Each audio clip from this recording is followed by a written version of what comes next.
Hi friends, welcome to Deivas Nalabagam. இன்னைக்கு Deivas Nalabagathila ஒரு சூப்பரான ஸ்நாக்ஸ் ரெசிபி தாங்க பார்க்க போறோம். உருளைக்கிழங்கு குச்சி சிப்ஸ் நம்ம கடையில வாங்கிட்டு வர அதே மாதிரி டேஸ்ட்லயே வீட்லயே ரொம்ப சிம்பிளா எப்படி செய்யறதுன்னு பார்க்க போறோம். வாங்க வீடியோக்குள்ள போலாம்.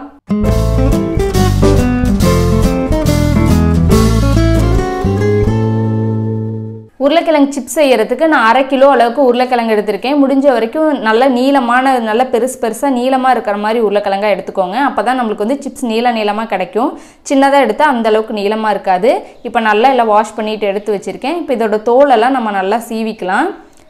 எல்லா தோலையும் நல்லா சீவிடலாம். நல்லா முக்கியமா சீவிட்டு இத நல்லா தண்ணில வாஷ் பண்ணிட்டு எடுத்து வச்சுக்கோங்க. இல்லனா மேலே வந்து கருத்த மாதிரி ஆயிரும். இப்போ நல்லா வாஷ் பண்ணியாச்சு. இப்போ கட் பண்ணிக்கலாம்.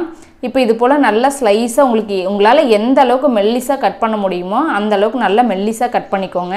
அப்பதான் வந்து நல்ல கிறிஸ்பியான சிப்ஸ் நமக்கு கிடைக்கும். பாருங்க இந்த அளவுக்கு நல்லா வந்து மெல்லிசா கட் பண்ணியாச்சு.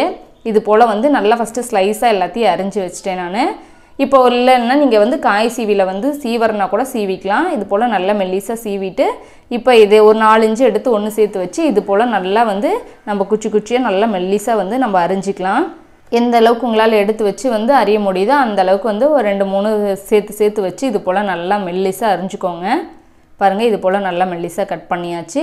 இது இந்த அளவு கட் பண்ணதுக்கப்புறம் உடனே வந்து ஒரு பவுலில் தண்ணி வச்சுட்டு இது தண்ணியில் சேர்த்துருங்க. அப்போ தான் வந்து நல்லா கருக்காமல் இருக்கும். பாருங்கள் எவ்வளோ மெல்லிசா சீவியாச்சுன்னு. இது போல் நல்லா எல்லாத்தையும் அரிஞ்சு தண்ணியில் சேர்த்துக்கோங்க. தண்ணியில் சேர்த்துட்டு நல்லா இந்த தண்ணி 2லேருந்து 3 டைம் மாற்றிட்டு நல்லா வாஷ் பண்ணிவிட்டு எடுத்துக்கோங்க. நல்லா ஒரு 3 டைம் நல்லா வந்து வாஷ் பண்ணி எடுத்து வச்சுருக்கேன். தண்ணியெல்லாம் வடிச்சிட்டு இப்போ நல்லா ஒரு காட்டன் கிளாத் பரப்பி விட்டுட்டு அதில் வந்து எல்லாத்தையும் நம்ம போட்டு நல்லா உலர்த்திக்கலாம்.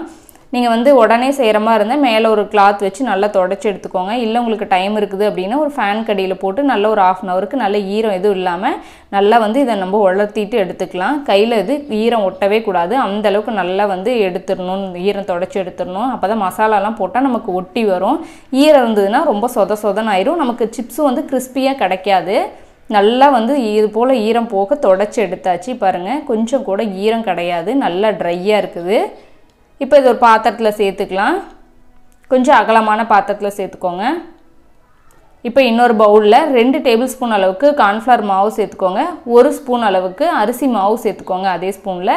இப்போ இதுக்கு தேவையான அளவுக்கு உப்பு 1/2 ஸ்பூன் சேர்த்துட்டு நல்லா தனி மிளகாய் தூள் 1 ஸ்பூன் அளவுக்கு சேர்த்துக்கோங்க. கொஞ்சம் 1/4 டீஸ்பூன் மஞ்சள் தூள் சேர்த்துட்டு இப்போ இதை நல்லா எல்லாம் ஒன்று போல் ஈவனாக கலந்துக்கலாம்.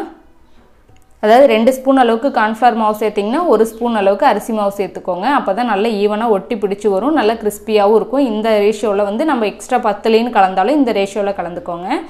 இப்போ நம்ம எடுத்து வச்சுருக்கிறதெல்லாம் இந்த மாவில் கொட்டிட்டு நல்லா பெசரும்போது நல்லா அப்படியே ஒட்டி பிடிச்சிக்கும்.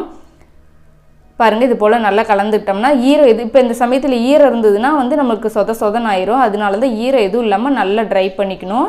இப்போ எண்ணெய் நல்லா சூடாக காஞ்சிட்ருக்கு. எண்ணெய் காய வச்சதுக்கப்புறம் இது கலந்திங்கன்னா சரியாக இருக்கும். இப்போ இதை எடுத்து அப்படியே நல்லா உதுத்து விட்ட மாதிரி எண்ணெயில் அப்படியே வந்து நல்லா போட்டுக்கோங்க பரவலாக. ஃபஸ்ட்டு பேட்ச் வந்து நமக்கு போடும்போது நல்லா வந்து உதுத்து அந்த மாதிரி தான் இருக்கும். ட்ரையாக தான் இருக்கும். ஆனால் இதுவே 2வது பேட்ச் நம்ம போடும்போது நல்லா கொஞ்சம் தண்ணி விட்ட மாதிரி ஆயிரும். அதுக்கு இன்னொரு டிப்ஸ் என்ன பண்ணலாம் அப்படின்னா இந்த மாவு நல்லா கலந்து விட்டுட்டு இந்த எண்ணெயில் ஒரு பேட்ச்க்கு எவ்வளோ போட போகிறீங்களோ அதுக்கு தகுந்த மாதிரி மட்டும் கொஞ்சமாக கலந்துட்டு போட்டிங்க அப்படின்னா நம்ம ஃபஸ்ட்டு சிப்ஸ் பொரிக்கிறதுலேருந்து லாஸ்ட் வரைக்கும் எல்லாமே வந்து ஒரே மாதிரியே கிறிஸ்பியாக நமக்கு வந்து ரெடியாகி வரும். இது மாதிரி பரவலாக போட்டு விட்டுக்கோங்க. கொஞ்சம் தண்ணியாட்டம் ஆயிடுச்சு அப்படின்னாலும் நல்லா உதுத்து விட்ட மாதிரி போட்டுக்கோங்க. இப்போ நல்லா கலந்து விடுங்க. கலந்து விட்டுட்டு நல்லா எல்லா சைடும் நல்லா எல்லாமே வெந்து நல்லா கிறிஸ்பி ஆகணும். சிப்ஸ் நல்லா பாருங்கள் நல்லா கிறிஸ்பியாகி நல்லா உதிர்ந்து வந்திருக்கு.